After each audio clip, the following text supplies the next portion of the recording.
I am GGK. അപ്പോൾ വേറൊന്നുമല്ല, ഞാൻ എൻ്റെ റാൻഡിൽ മഴ ആസ്വദിക്കാൻ വേണ്ടിയിട്ട് നിങ്ങളുടെ അടുത്ത് പറഞ്ഞായിരുന്നു. ഇടയ്ക്ക് കുറച്ച് സമയമെടുത്ത് കൊച്ചു കൊച്ചു മഴകളും എല്ലാം ആസ്വദിക്കാൻ പറഞ്ഞു. മഴ ആസ്വദിക്കാൻ വേണ്ടി ഇത്രയും മഴ വരുന്നത് ഞാൻ ഒട്ടും പ്രതീക്ഷിച്ചില്ല. മഴയോട് മഴ, കറണ്ടില്ല, ഭയങ്കര കാറ്റ്, വല്ലാത്ത ദിവസങ്ങളായിരുന്നു. മഴേനെ എപ്പോഴും രണ്ട് രീതിയിലും കാണിക്കാറുണ്ട് സിനിമയിൽ. ലൈക്ക് ഒരു ഹാപ്പിനെസ് ആയിട്ടും കാണിക്കാറുണ്ട്, സാഡ്നെസ് ആയിട്ടും കാണിക്കാറുണ്ട്. ശരിക്കും പറഞ്ഞാൽ മഴ കോൺസ്റ്റൻ്റ് ആണ്, മഴയ്ക്ക് വ്യത്യാസമൊന്നുമില്ല. പക്ഷേ നമ്മുടെ സാഹചര്യം, ജീവിതത്തിൻ്റെ സാഹചര്യം അനുസരിച്ച് നമ്മൾ ആ മഴ ആസ്വദിക്കുന്നത് രണ്ട് രീതിയിലാണ്. ഐ മീൻ പല പല എക്സ്പീരിയൻസിലൂടെയാണ് ആ ഒരു പെർട്ടിക്കുലർ സെയിം മഴ പെയ്യുമ്പോൾ എപ്പോഴും സ്ട്രൈക്ക് ചെയ്യുന്ന ഒരു സീനാണ് പാരസൈറ്റ് മൂവിയിലെ സീന്.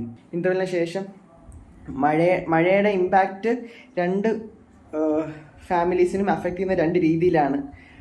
അത് പറയുന്ന ഒരു സീക്വൻസും അത് കാണിക്കുന്ന വിഷ്വലും പാരസൈറ്റ് മൂവിന് ശേഷം എപ്പോഴും മഴ പെയ്യുമ്പോഴും അതാണ് മനസ്സിൽ ഓടി വരുന്നത്. ചിലവർക്ക് പോസിറ്റീവായിട്ടും ചിലവർക്ക് നെഗറ്റീവായിട്ടാണ് വരാറ്.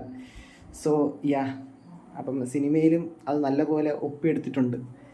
അപ്പം ആ കാര്യം ഷെയർ ചെയ്യാമെന്ന് വിചാരിച്ചു. അത്രേ ഉള്ളൂ.